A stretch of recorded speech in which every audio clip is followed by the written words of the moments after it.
सबसे पहले वीडियो को कर दीजिए लाइक और चैनल को कर दीजिए सब्सक्राइब और पास में जो बेल आइकन वाला बटन है उसे दबाकर प्रेस कर लीजिए ताकि मेरा कोई भी नोटिफिकेशन सबसे पहले आप तक पहुंच सके। दोस्तों, अगर आपको कोलकाता नाइट राइडर्स और दिल्ली कैपिटल्स के बीच खेला गया रोमांचक मुकाबला अच्छा लगा हो तो इस वीडियो को लाइक जरूर कीजिएगा। दोस्तों, आज आईपीएल का 16वां मुकाबला कोलकाता नाइट राइडर्स और दिल्ली कैपिटल्स के बीच शारजाह क्रिकेट स्टेडियम में खेला गया।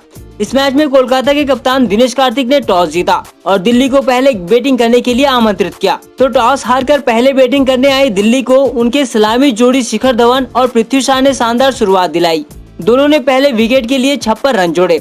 एक तरफ शिखर धवन कोलकाता के गेंदबाजों पर हल्ला बोल रहे थे तो दूसरी तरफ पृथ्वी शॉ भी अपनी ताबड़तोड़ पारी से कप्तान दिनेश कार्तिक के फैसले को गलत साबित कर रहे थे। हालांकि आज शानदार लय में लग रहे शिखर धवन को वरुण चक्रवर्ती ने मॉर्गन के हाथों कैच करवाकर कोलकाता को पहली सफलता दिलाई। धवन ने 16 गेंदों में 26 रन की छोटी लेकिन असरदार पारी खेल आउट हो गए, लेकिन वे अपनी टीम को एक तेज शुरुआत दिला दिए। शिखर धवन के बाद बैटिंग करने आए कप्तान श्रेयस अय्यर भी धवन के पारी को जाया नहीं जाने दिया और शारजाह की छोटी पिच पर भरपूर फायदा उठाते हुए कोलकाता के गेंदबाजों की लाइन लेंथ ही बिगाड़ दी। तो दूसरी छोर पर खड़े पृथ्वी शॉ शुरुआत से आक्रामक खेल रहे थे और ऐसे में कप्तान का साथ मिलने से और ज्यादा खुलकर खेलने लगे और 11 ओवर में ही टीम के स्कोर को 100 के पार पहुंचा दिया। दोस्तों, दोनों बल्लेबाज 10 की औसत से रन बना रहे थे। तो ऐसे में कप्तान दिनेश कार्तिक भी समझ नहीं पा रहे थे कि इन दोनों को रोका कैसे जाए, लेकिन तभी नागरकोटी ने पृथ्वी शॉ को शुभमन गिल के हाथों कैच करवाकर कोलकाता को दूसरी सफलता दिलाई। पृथ्वी शॉ ने 41 गेंदों में 66 रनों की तूफानी पारी खेली। हालांकि कोलकाता पृथ्वी शॉ के विकेट का ज्यादा जश्न नहीं मना पाई क्योंकि पृथ्वी से भी खतरनाक बल्लेबाज मैदान पर आ चुका था जिसका नाम था ऋषभ पंत। दोस्तों, जैसे कि आप जानते हैं, पंत को तो विस्फोटक बैटिंग के अलावा कुछ और आता ही नहीं है।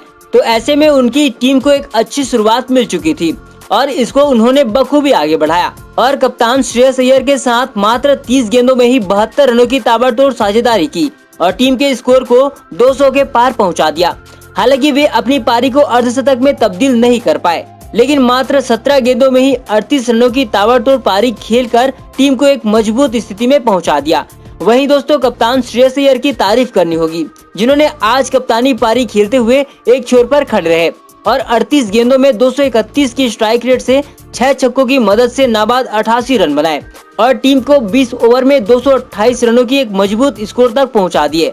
दोस्तों, दिल्ली की इस पारी में कुल 14 छक्के लगे और कोलकाता की गेंदबाजों का आंकड़ा पूरी तरह खराब हो चुका था, जिसका अंदाजा आप इसी बात से लगा सकते हैं कि 15 करोड़ के कमिंस ने 4 ओवर में 49 रन दे दिए और एक भी विकेट नहीं ले पाए।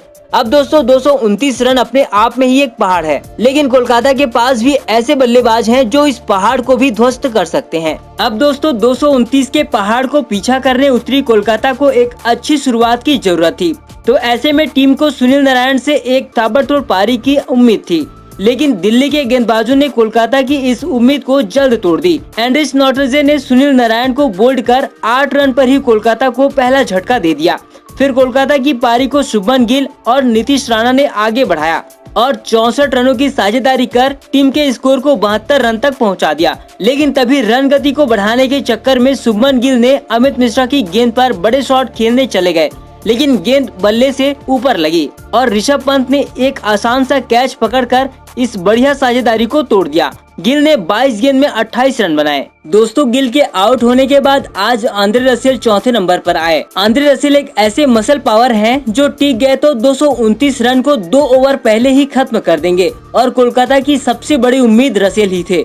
तो ऐसे में दिल्ली को इन्हें आउट करना बेहद जरूरी था और कोलकाता के नजरिए से इनका क्रीज पर टिकना बेहद जरूरी था। तो कप्तान अय्यर ने रसेल के आते ही अपने प्रमुख गेंदबाज रबाडा को बॉलिंग पर ले आए।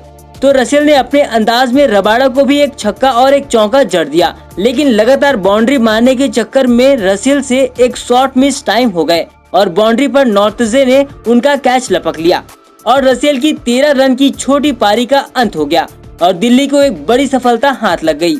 अब दोस्तों, 94 रन पर 3 विकेट खोने के बाद कोलकाता यहां से पिछड़ने लगी क्योंकि उन्हें 47 गेंदों में 112 रनों की जरूरत थी।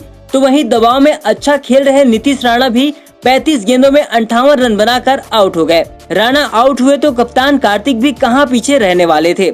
हर्षल पटेल की अगले ही गेंद में वे भी 8 गेंदों में 6 रन बनाकर चलते बने। तो कप्तान का देखा देखी पैट कमिंस भी उनके पीछे पीछे चलते बने। 122 रन पर ही कोलकाता के 6 विकेट गिर चुके थे और दिल्ली इस मैच में अपना कब्जा जमा चुकी थी, क्योंकि यहाँ से कोलकाता को भगवान ही बचा सकता था। लेकिन कोलकाता के लिए ये अच्छी बात थी कि इयोन मॉर्गन और ओपनिंग बल्लेबाजी करने वाले राहुल त्रिपाठी क्रीज पर मौजूद थे, तो उन्होंने पहले मैच को करीब लेकर आए और अब 30 गेंदों में कोलकाता को 78 रनों की जरूरत थी। तो 17वें ओवर में बॉलिंग पर आए स्टोइनिस के ओवर में दोनों बल्लेबाजों ने 3 छक्के और 1 चौका मारकर 24 रन बटोर लिए। अब 18 गेंदों में 54 रन की दरकार थी, तो 18वां ओवर लेकर आए रबाड़ा के ओवर को मॉर्गन ने कबाड़ा कर दिया। इस ओवर में 3 छक्का और 1 चौका मारकर 23 रन बटोर लिए। अब 12 गेंदों में 31 रनों की जरूरत थी, लेकिन तभी कोलकाता की उम्मीदों को बड़ा झटका लगा जब दोनों सेट बल्लेबाज इयोन मॉर्गन 18 गेंदों में 44 रन बनाकर आउट हो गए और फिर थोड़ी ही देर में त्रिपाठी भी 16 गेंदों में 36 रन बनाकर चलते बने और दिल्ली ये मैच जीत गई। लेकिन दोस्तों, इन दोनों बल्लेबाजों की तारीफ करनी होगी जिन्होंने एक समय शर्मनाक हार की तरफ बढ़ रही कोलकाता को आखिरी समय तक इस मैच में बनाए रखा।